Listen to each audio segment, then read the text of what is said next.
você que está nos acompanhando aí no seu carro, em casa também pelo rádio ou pelo YouTube, presta atenção nesse assunto agora, porque entre janeiro e maio desse ano, Minas Gerais recebeu mais de 189 mil novas ações na Justiça do Trabalho. Esses são dados do Conselho Nacional de Justiça. Só que desse total, nós chegamos aí a um pouquinho acima de 22 mil casos que resultaram em acordos entre as partes. E isso corresponde a cerca de 20% dos casos. É um índice que é semelhante à média nacional de 21%, apesar de não existir um número oficial que traz essa média, mas feito aí uma média ponderada, levando em conta o volume de casos que são apresentados na Justiça do Trabalho e de acordos que são homologados, tornados públicos, né? Mas para entender melhor, principalmente essa cultura da negociação, a gente vai conversar agora ao vivo aqui nos estúdios da 98 News com o advogado trabalhista Conrado de Mambro, que está presente aqui conosco, a quem eu dou o meu boa tarde. Muito obrigado pela presença, Conrado. Boa tarde, Luiz Fernando. Boa tarde, Maiara. Prazer estar aqui com vocês. 20% é um índice muito baixo, principalmente se a gente comparar com outros países que têm sistemas de negociação mais bem estabelecidos, né? No Japão, 70% dos casos são encerrados com acordo, principalmente na Justiça do Trabalho. Nos Estados Unidos, no geral, 90% dos casos não chegam, não vão a julgamento, menos de 10% vão a julgamento. O Brasil precisa estruturar melhor esse conceito de acordo. E uma outra pergunta que eu quero embutir nisso, o brasileiro ainda tem aquela impressão de que ele está perdendo se ele faz acordo? Bom, veja bem, do ponto de vista da legislação, eu penso que a estrutura da Justiça do Trabalho e do processo do trabalho, ela é bem voltada para a cultura de conciliação. Nós temos vários mecanismos na Justiça do Trabalho, exatamente tentando estimular as partes a essa conciliação. É aquela ideia de que ninguém melhor do que as partes para construir a solução para o caso concreto. Melhor do que entregar isso para um terceiro, que no caso é o juiz, né? É melhor, muito melhor, muito mais adequado o que a gente chama da autocomposição do conflito, ou seja, as próprias partes buscando a solução daquele impasse. Então, e o princípio da conciliação, ele é da natureza do processo de trabalho, ele é do DNA da Justiça do Trabalho, né? Numa audiência trabalhista, por exemplo, do ponto de vista da lei, da CLT, o juiz ele é obrigado a propor o acordo na abertura da audiência e no final da audiência. A gente tem, depois da reforma trabalhista, o que a gente chama de jurisdição voluntária, que é exatamente as partes tentarem fazer um acordo antes de ajuizarem a ação trabalhista. Ou seja, se eu fui dispensado do meu emprego e eu tenho alguma pendência em relação ao meu contrato de trabalho, eu posso procurar o meu ex-empregador e, se as partes chegarem a um acordo, simplesmente ir à Justiça do Trabalho para homologar esse acordo. Você faz um acordo com cláusulas irrevogáveis, amplas... É feito fora da Justiça e busca-se a Justiça apenas para homologação daquele acordo. Então, o que eu quero dizer com isso é que existem mecanismos na legislação totalmente destinados, voltados para essa cultura da conciliação, do acordo, especialmente na Justiça do Trabalho. Mas, logicamente, né, e respondendo agora a sua segunda pergunta, o acordo ele envolve vários aspectos. Tem um aspecto emocional, ou seja, eu já participei de várias audiências em que o trabalhador fala assim, eu não faço acordo. Ainda que seja vantajoso, né? Porque às vezes tem um componente emocional em que ele quer levar aquela ação até o fim, com um sentimento de vingança. O empregador também às vezes traz esse sentimento para a mesa e às vezes a importância da presença do advogado é exatamente essa, porque ele traz uma impessoalidade para aquela discussão e analisa a questão do acordo numa perspectiva de análise de risco. O acordo, eu penso, além de ser uma solução adequada, uma construção das partes, na pacificação daquele conflito, mas do ponto de vista processual, ele é uma análise de risco. A empresa, ao receber uma ação trabalhista, ela avalia. Tem um pedido de horas extras, a empresa tem vulnerabilidades em relação a isso, ela tem uma documentação frágil ou não, ela tem uma documentação robusta, tem testemunhas, e aí a partir dessa análise você, né, o dono da empresa e o trabalhador também, logicamente, acompanhado dos seus respectivos advogados, fazem a análise de risco, se aquele processo tem um risco de condenação maior ou menor. Entendi. E a partir daí você vai construir uma proposta de acordo que seja compatível com essa análise desse risco. Então, assim, eu penso que o acordo é algo estimulado na Justiça do Trabalho, faz parte do DNA da Justiça do Trabalho. o princípio da conciliação é um princípio inerente ao processo do trabalho. Então, existe toda uma estrutura dedicada a incentivar a busca dessa solução conciliada entre as partes. Doutor, o senhor citou agora há pouco um ponto da reforma trabalhista de 2017 que permite que esses acordos sejam feitos de forma extrajudicial para depois que sejam acordados na justiça. Quais outros aspectos que foram relevantes que esta reforma trabalhista trouxe no que diz respeito aí ao acordo? Como que a gente pode fazer uma avaliação antes e depois da reforma? Houve uma melhora nessa questão dos acordos? Qual que é a visão do senhor? Bom, eu acho que a grande novidade foi essa. O que a gente chama de jurisdição voluntária. Ou seja, as partes chegam a uma composição do conflito antes de buscarem o judiciário. E para estabelecer uma segurança jurídica, ou seja, ter certeza de que aquele acordo vai ser cumprido, então eles buscam a Justiça do Trabalho para homologar. Mas uma outra questão que a reforma trabalhista trouxe, que foi novidade e que tem essa intenção de composição, é a rescisão do contrato de trabalho por acordo. Em regra, o contrato de trabalho ele vai ser rescindido por dispensa imotivada, por iniciativa da empresa. A empresa manda embora sem justa causa. Manda embora sem justa causa, manda embora por justa causa, quando o empregado comete alguma falta grave, ou pedido de demissão, quando o empregado não tem mais interesse no emprego. Essas são as causas mais comuns do dia a dia do mundo do trabalho. A reforma trabalhista ela introduziu uma modalidade em que as duas partes têm interesse na dispensa, na rescisão daquele contrato. Então não se trata nem de um pedido de demissão e nem de uma dispensa sem justa causa. Se trata de uma rescisão por acordo.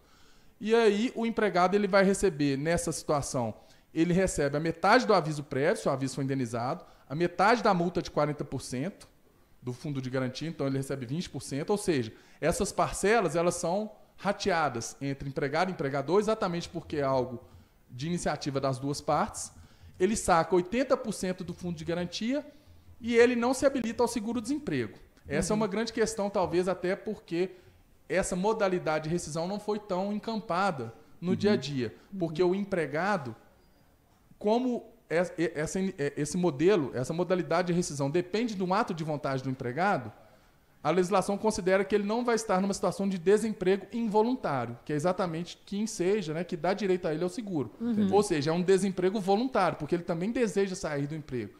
E, portanto, ele não tem direito a se habilitar no seguro. Faz sentido. Faz todo sentido, com certeza. Né? Exatamente para tentar... vira um mercado também. Exatamente. E é exatamente para tentar coibir, eu acho que a ideia do legislador da reforma trabalhista em 2017 foi exatamente tentar trazer uma nova modalidade de rescisão do contrato para coibir aquelas fraudes que a gente sabe que acontecem, que o empregado quer sair do emprego, procura a empresa para que a empresa faça a dispensa sem justa causa dele, depois ele restitua alguma parcela para a empresa, etc. Né? E essa modalidade é absolutamente ilegal, isso não é permitido em lei. Então, trouxe uma modalidade de rescisão por acordo. Então, eu acho que essa também é mais um mecanismo de aproximação das partes, de conciliação das partes, embora seja no momento extrajudicial, né? No momento da rescisão do contrato. Essa reforma trabalhista ela não mexeu na consolidação das leis trabalhistas, né? Que é uma lei do meio do século passado. 1943. É uma lei que assim, para os empresários e para alguns empregados, para alguns setores específicos de trabalho, é uma lei que precisa de atualização. Porque se atualiza modos de trabalho, inclusive, cria novas modalidades que dependem de uma flexibilidade que a CLT não permite, que a CLT não entrega. A reforma trabalhista trouxe alguns outros modos de trabalho, contratação temporária, contratação por meio período, que antigamente não era permitido. Mas, via de regra, ela tem normas que são muito rígidas e que lá na frente, na hora da dispensa do empregado, podem resultar em processos trabalhistas. O Brasil está preparado para começar a mudar a consolidação das leis trabalhistas, doutor? A reforma trabalhista, na verdade, ela alterou alguns dispositivos da CLT. E ela tenta, como você mesmo disse, trazer alguns avanços nessa legislação que é realmente de 1943. O Brasil mudou, o mercado de trabalho mudou, o modo de produção mudou, o próprio modo de trabalhar mudou, e a CLT, do ponto de vista de evolução legislativa, não acompanhou todas essas mudanças. Portanto, a reforma trabalhista ela traz, sim, vários mecanismos no sentido de modernizar, de trazer novas ferramentas de contratação e de segurança, né, de contratação para o mundo do trabalho. O que eu vejo que a reforma trabalhista trouxe de relevante também é o papel dos sindicatos na construção da norma. Os sindicatos, atualmente, eles têm uma prerrogativa de negociar normas sindicais, as chamadas convenções coletivas ou os acordos coletivos, e esses instrumentos coletivos eles prevalecem sobre o que está disposto em lei, em regra.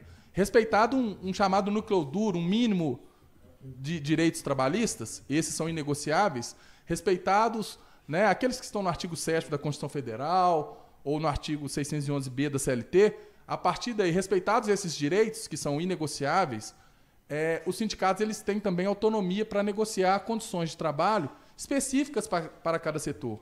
Porque esse é um grande aspecto do papel dos sindicatos. Ou seja, a norma que às vezes é boa para o comércio pode não ser boa para a indústria, que pode não ser boa para o transporte. Cada setor econômico e categoria profissional tem suas demandas e suas particularidades. Então, a reforma trabalhista ela traz esse reforço e esse mote do que a gente chama do negociado sobre o legislado, né? A supremacia do negociado sobre o legislado. Então, esse é um grande aspecto.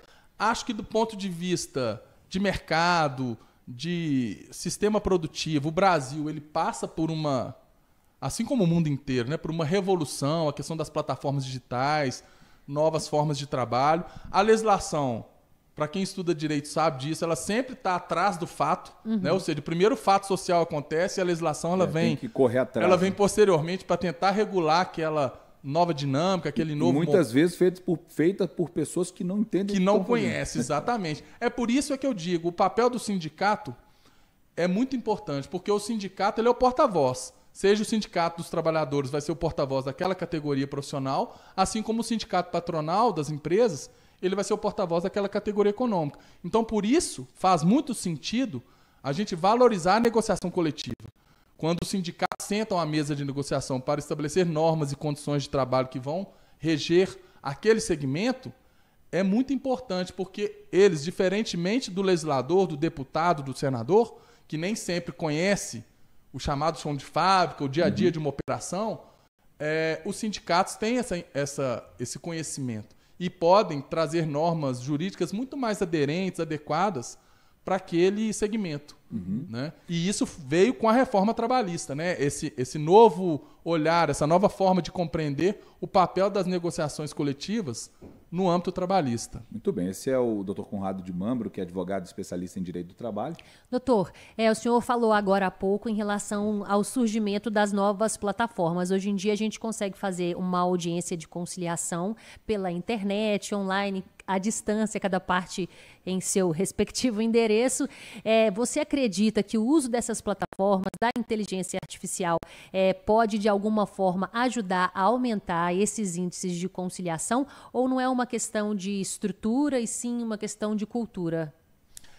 Mayara, as plataformas, esses aplicativos, eles foram muito potencializados na época da pandemia. A justiça não pode parar, a jurisdição não pode parar. Como a gente não podia encontrar nas salas de audiências, nós tivemos regulamentação do CNJ, do Conselho Superior da Justiça do Trabalho, exatamente criando esses modelos de audiência telepresencial. Lógico que hoje, já passado aí talvez alguns 4, 5 anos, nós já estamos muito mais adaptados, nós operadores do direito, os advogados, juízes, a esse ambiente virtual. Porque no momento, eu particularmente achava que havia uma perda de qualidade. Uma coisa é eu conversar com o advogado da outra parte, tentando uma composição, olho no olho, mostrando documento, aquele sentimento que só uma conversa presencial traz. Mas eu acho que hoje nós já nos preparamos, inclusive o próprio juiz, para tentar aplicar os seus meios persuasivos no sentido de aproximar as partes. Então eu acho que hoje a tecnologia ela veio para ficar. Essas ferramentas que permitem as audiências e julgamentos telepresencial são fundamentais, elas até ampliam o acesso à justiça, que é um direito previsto na Constituição, né? O acesso à justiça, o direito de ação. Então, acho que essas ferramentas elas não são mais, nós não temos como voltar para trás, né? Dar esse passo para trás. É daqui para frente. Existe sempre uma discussão de volta de audiências presenciais ou não, mas assim, o que tem prevalecido até então é o chamado juízo 100% digital. Ou seja, quando as duas partes estão de acordo que aquele processo tramite apenas no ambiente virtual e que as audiências se desenvolvam de forma telepresencial, dessa forma é feito. E eu acho assim que hoje seria irrelevante, assim, do ponto de vista de conciliação, a audiência ser online ou ser presencial. Isso não é tão... Eu acho que nem contribui, nem prejudica um eventual acordo, né? O que vai importar é exatamente o interesse da parte que o advogado representa, seja o trabalhador ou o empresário, no sentido de tentar resolver aquele problema e, por fim, aquela demanda.